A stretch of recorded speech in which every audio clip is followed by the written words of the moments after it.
तस्तौसा news में खबर शामिल करते हैं बलूचिस्तान के ज़िला मूसा खेल से, जहां डिप्टी स्पीकर बलूचिस्तान असम्बली सरदार बाबर खान मूसा खेल सिली हमजा जई पहुंच गए।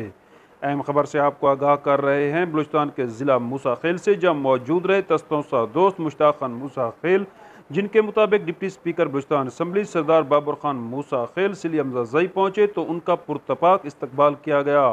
इस मौका पर इस कबीले की मारूफ सियासी और समाजी शख्सियात कयूम खान हमजा जई, मलिक अख्तर खान हमजा जई, अमानुल्लाह खान हमजा जई ने डिप्टी स्पीकर बलूचिस्तान असम्बली सरदार बाबर खान मूसा खेल और दीगर मेहमानों के एजाज़ में पुरतकल्लुफ़ चाय पार्टी का एहतमाम किया।